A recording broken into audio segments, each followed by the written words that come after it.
Et si Marilyn Monroe ne s'était pas suicidée? Et si le 11 septembre n'était pas un attentat islamiste? Et si les extraterrestres nous avaient déjà envahis? Et si Pearl Harbor avait été un coup monté? Et si les théories du complot touchent des centaines de millions d'individus?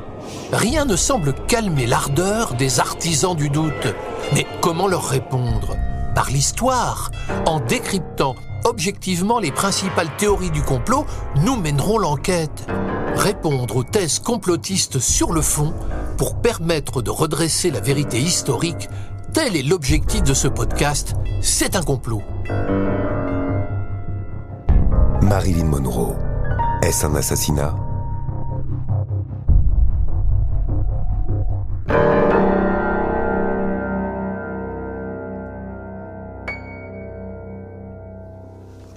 Je suis fasciné par ce numéro de Paris Match d'août 1962 sur la mort de Marilyn Monroe. Le drame de sa vie, le mystère de sa mort. Alors, qui était véritablement Marilyn Monroe? Qui était cette actrice, cette superstar qui a collectionné les succès?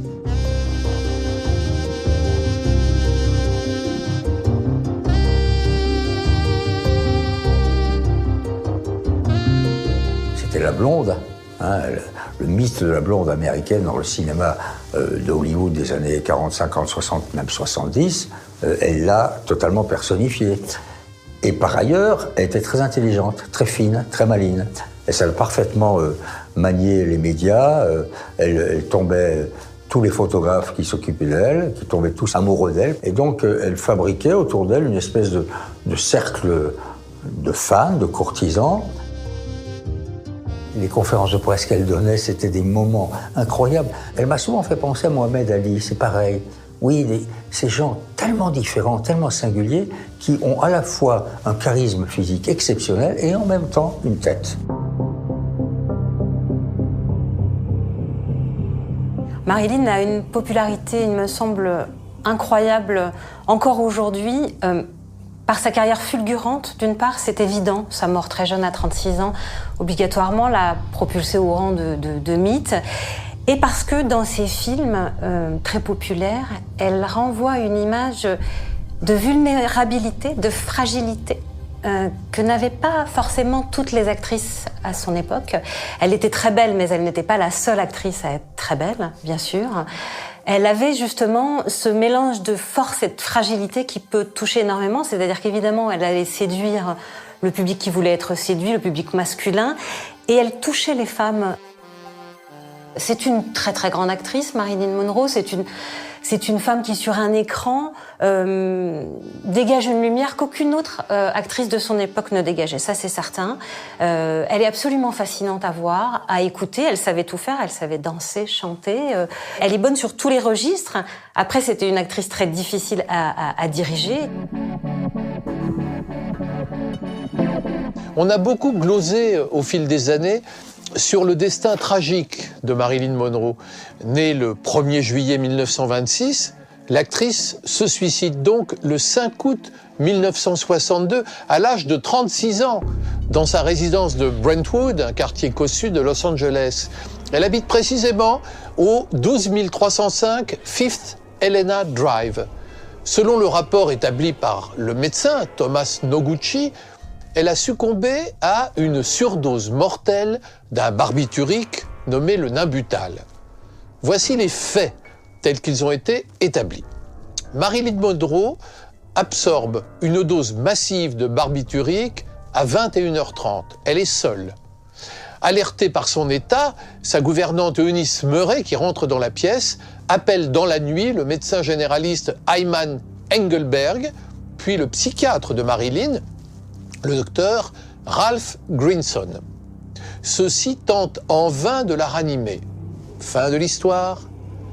Chacun pleure alors, la star dépressive et solitaire, en s'interrogeant bien évidemment sur le difficile statut des icônes surmédiatisées des temps modernes. Elle était capable de fréquenter plusieurs milieux et en même temps d'être nulle part. Au fond, elle n'appartenait à nulle part, c'est une orpheline. Elle reste pour toujours une orpheline, une sans famille. Elle cherchera toute sa vie à se faire un toit, à se créer une famille, mais elle n'y arrive pas.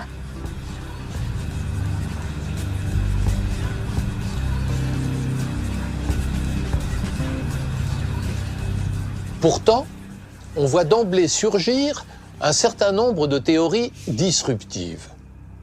Pourquoi la star se suiciderait-elle 4 jours avant un rendez-vous de travail visant à préparer une comédie musicale avec Frank Sinatra? Lorsque je lis Paris Match, ce fameux numéro du 18 août 1962, je lis que, et c'est en une, Marilyn Monroe, elle avait accordé à Match 2 jours avant de mourir l'autorisation de publier sa confession.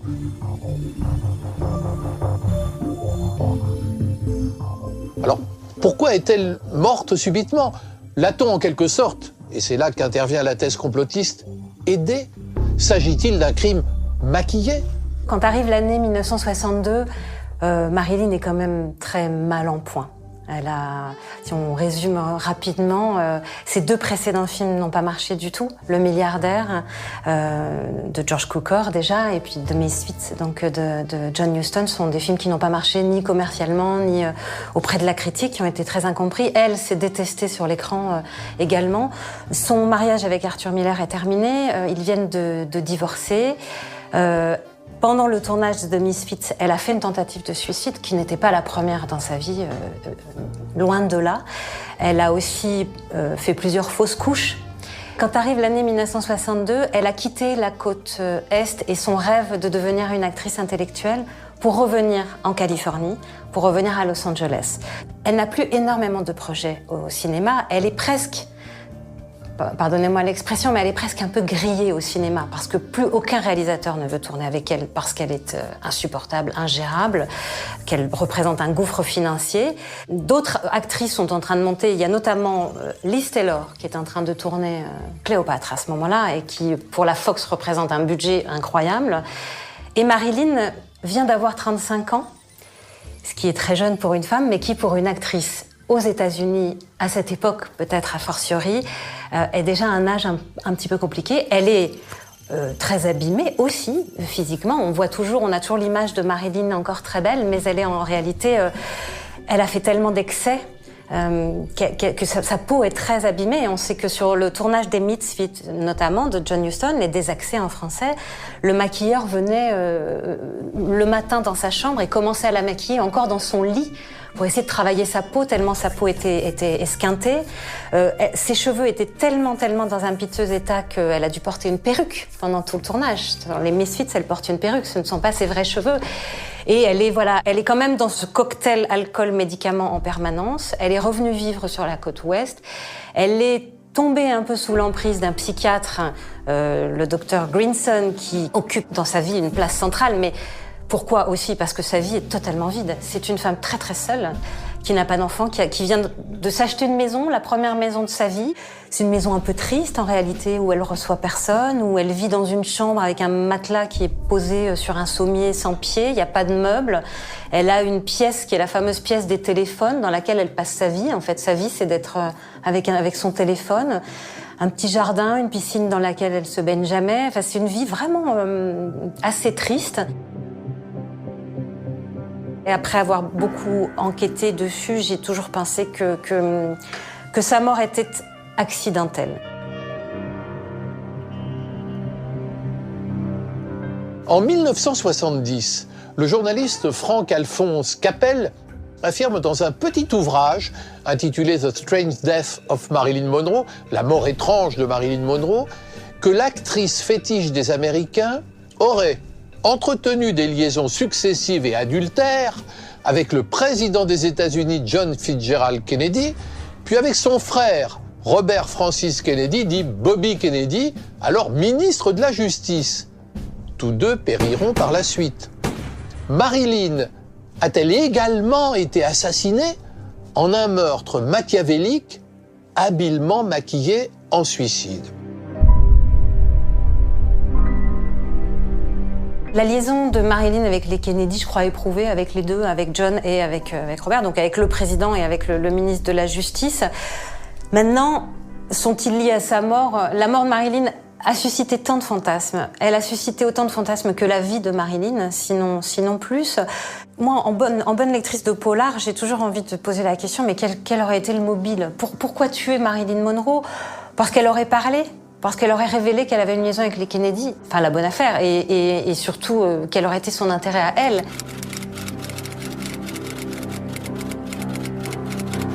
Les frères Kennedy se repassaient souvent les femmes. Hein. Il faut voir ça. Hein. Vous avez affaire à une époque où, comme la presse ne disait rien, tout le monde ou presque savait ce qui se passait, mais il y avait une omerta totale. C'est contraire total de ce qui se passe aujourd'hui. Rien de tout ce qui s'est passé dans les années Kennedy, vous pourriez l'imaginer aujourd'hui. Donc, elle a eu effectivement une affaire avec John Fitzgerald Kennedy, et puis à un moment donné, il s'est rendu compte qu'il commençait à être embarrassante. Elle voulait prendre la place de Jackie. Elle était inclusive, invasive et embarrassante, c'est le terme. Et donc, il l'a plus ou moins dégagée vers Bobby, qui s'est un peu aussi occupé d'elle. Et puis, il y avait tout l'entourage, parce que n'oubliez pas que dans le cercle le plus étroit du kennedysme, il y a Peter Lawford, un comédien, mais qui est marié à une sœur Kennedy. Et c'est Peter Lawford qui fait partie du Rat Pack, la bandera Sinatra, Sammy Davis, Dean Martin, qui jette Marilyn dans les bras de JFK et qui ensuite s'est un peu occupé d'elle. Plusieurs thèses complotistes s'affrontent. Selon la première thèse, c'est la famille Kennedy qui aurait commandité le meurtre.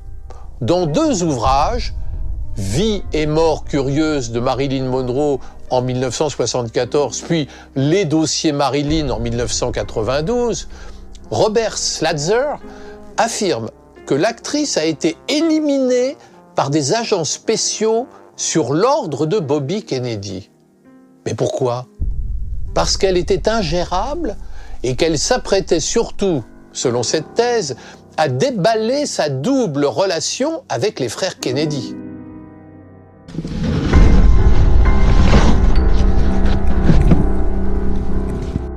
Il n'y a pas de raison de douter que John Kennedy ait certainement passé un moment, plusieurs moments, auprès de Marilyn. Mais vous savez, la réputation dans ce domaine de John Kennedy, je ne dis pas de Robert, de John Kennedy, est une réputation très sulfureuse.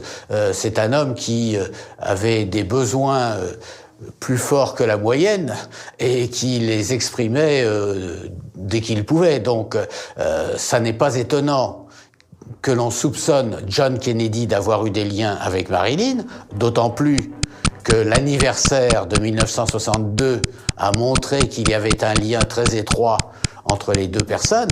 Mais quant à y ajouter Robert Kennedy, c'est possible, mais je n'ai vraiment aucune preuve qui me permette de l'affirmer.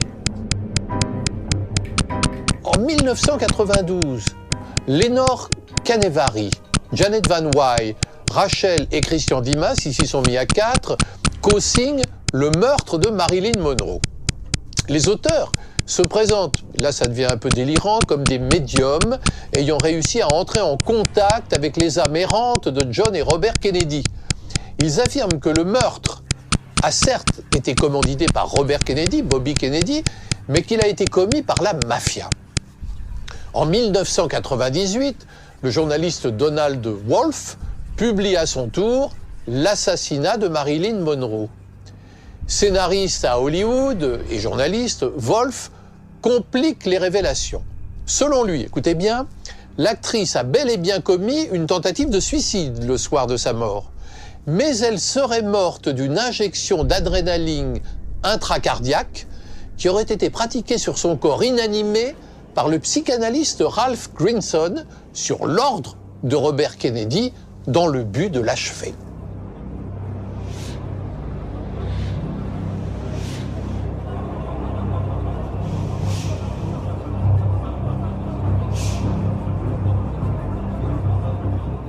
Je ne crois pas qu'on l'a aidée, mais on n'a rien fait pour qu'elle ne se suicide pas. Bon, elle avait un psychiatre, un psychanalyste, un toubib, toutes sortes de gens qui sont tournés autour d'elle.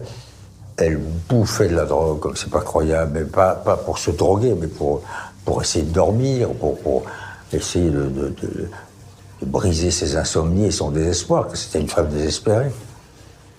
Et donc je pense que ce soir-là, elle a appelé Lawford qui lui a dit on ne te prend plus au téléphone, Marilyn. Il l'a laissée tomber, elle était abandonnée. Alors, il y a la théorie selon quoi Bobby Kennedy, qui savait qu'il fallait faire taire cette femme un jour ou l'autre, serait venu la voir, aurait, avec des gens du FBI, je ne sais plus quelle piqûre dans ses fesses pour l'endormir. Moi, je veux bien, mais enfin, là encore, c'est comme pour le Dallas. Où est la vérité? Où sont les preuves? Où sont les faits? Où sont les empreintes? Je crois qu'elle meurt de solitude, de détresse, de désespoir, d'alcool et de barbiturique. Elle se laisse mourir. Publié en 2014, l'ouvrage de Jay Margolis et Richard Buskin, Le meurtre de Marilyn Monroe, affaire classée, reprend à son tour la théorie du crime d'État. Selon les deux enquêteurs, Marilyn Monroe aurait été assassinée parce qu'elle s'apprêtait à révéler publiquement ses relations sexuelles simultanées avec les Kennedy. Elle était depuis longtemps devenue incontrôlable. Elle souhaitait notamment, selon la thèse, que John Fitzgerald Kennedy divorce de sa femme Jackie pour l'épouser. Lorsqu'elle noue par la suite une liaison avec Robert Kennedy, elle devient délirante. Elle semble confondre les deux frères, multiplie les caprices, de star peut-être, se montre dépressive et menace de tout dire. Le clan Kennedy craint une divulgation publique. Ce serait donc le président des États-Unis lui-même, John Fitzgerald Kennedy, qui ordonnerait le meurtre de la star emblématique de Hollywood. Et ce serait son frère, Robert Kennedy, qui organiserait techniquement l'assassinat alors qu'il est ministre de la Justice. Ce que l'on a dit, c'est que Robert Kennedy est arrivé très vite sur les lieux. C'est-à-dire que Marilyn Monroe est morte dans la nuit et il paraît que Robert Kennedy est arrivé le jour même, éventuellement pour voir s'il n'y avait pas des traces compromettantes qui auraient mis à mal la réputation de son frère aîné. Mais à part cela, je ne sais pas très bien pourquoi Robert Kennedy allait voir le domicile de Marilyn Monroe, pour la bonne raison que il y a une police fédérale qui aurait très bien pu enquêter. Sauf que ça signifiait malgré tout qu'il pouvait y avoir des traces de la présence passée de John Kennedy et que ça relevait davantage, si vous voulez, de l'histoire familiale que de l'histoire proprement politique. C'est-à-dire, au fond, il fallait effacer des traces qui auraient sali la réputation de John Kennedy en 1962. Parce que en 1962, on savait, dans les milieux informés, que John Kennedy avait des mœurs plutôt relâchées. Mais dans l'opinion américaine, ça n'était pas très connu. Donc c'était l'occasion, en somme, d'éviter que le bruit se répande et que les théories du complot naissent et prennent leur essor précisément après la mort spectaculaire de Marilyn Monroe, qui était à l'époque une très grande vedette. Au terme d'une violente dispute, le ministre de la Justice l'aurait contrainte à ingurgiter des barbituriques. Elle aurait alors perdu connaissance. Alertée, sa gouvernante, Eunice Murray, aurait ensuite appelé les secours, tandis que Robert Kennedy quittait évidemment rapidement les lieux pour ne pas être impliqué. Le psychanalyste de Marilyn, Ralph Grinson, aurait un peu plus tard administré à la star une piqûre fatale dans le cœur pour l'achever. Alors, pour l'achever ou pas? S'agissait-il de la réveiller avec de l'adrénaline ou de la finir, entre guillemets? Les avis sont partagés. Résumons-nous. Soit Marilyn a tenté de se tuer, puis a été achevée volontairement sur l'ordre des Kennedy, soit Robert Kennedy l'a volontairement empoisonné, soit il a embauché des tueurs. On dit aussi que Ralph Grinson et Eunice Murray pourraient avoir prodigué à Marilyn un lavement à l'hydrate de chloral en ignorant qu'elle avait préalablement absorbé du Nambutal. Le mélange des deux produits réputés extrêmement dangereux aurait entraîné la mort finale. Ralph Grinson aurait ainsi, malgré lui, achevé Marilyn. Le psychiatre Ralph Grinson, qu'elle a rencontré donc en revenant sur la côte ouest en 1961, va dépasser largement ses compétences de psychiatre, puisque bon, il la voit tous les jours, ça c'est pendant des heures, mais l'invite ensuite à dîner. Elle dîne dans la famille du psychiatre. Il lui propose à un moment donné de l'adopter. Il gère ses contrats de cinéma. Il lit les scénarios qu'on lui propose. Il devient quasiment son agent et elle doit en référer toujours à lui, ses fréquentations. Il joue un rôle extrêmement important. Et ce Ralph Grinson, on ne sait pas très bien qui il était. Et Ralph Grinson, essayant d'avoir vraiment la main mise sur Marilyn et sentant que quand même par moments elle lui échappe puisqu'elle fréquente Sinatra, les Kennedy, etc., l'oblige à la fin de 1961 à engager une gouvernante qui s'appelle Eunice Murray, qui visiblement partage les convictions d'extrême gauche de Ralph Grinson. Ils se connaissent très très très bien. Et cette Eunice Murray, qui est une dame déjà d'un certain âge, alors pas du tout cinéphile, elle n'a jamais vu un film de Marilyn Monroe, elle ne sait même pas en fait qui est Marilyn Monroe, et elle se retrouve gouvernante de Marilyn, à vivre avec elle dans la maison qu'elle achète donc à Brentwood. Elles vont vivre toutes les deux dans cette maison, et cette Eunice Murray semble comme ça...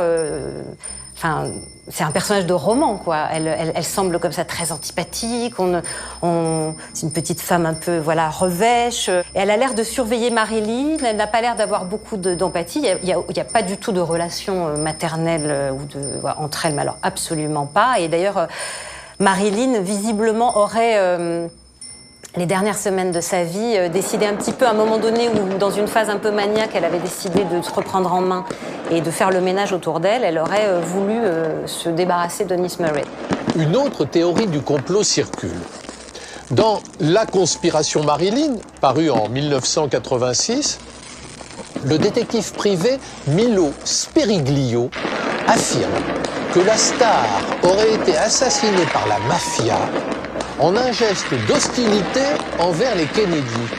Alors que c'est aussi l'avis de Chuck Giancana, le petit frère du mafioso Sam Giancana.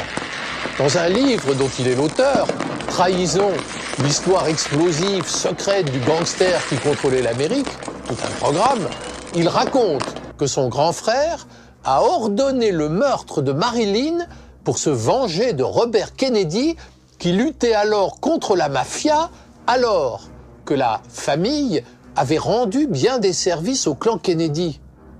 Marilyn aurait donc été assassinée par la mafia. C'est vrai que la mafia tient une place qui n'est pas négligeable à cette époque. Je crois simplement qu'elle n'a pas le pouvoir de porter à la présidence l'un des siens, même si John Kennedy, et son père en particulier, avaient, c'est évident, des liens avec la mafia. Sans doute importe-t-il à ce point de donner la parole au légiste Thomas Noguchi, le médecin qui a constaté le décès. Dans un livre de mémoires paru en 1983, Thomas Noguchi confirme que Marilyn Monroe s'est bel et bien suicidée.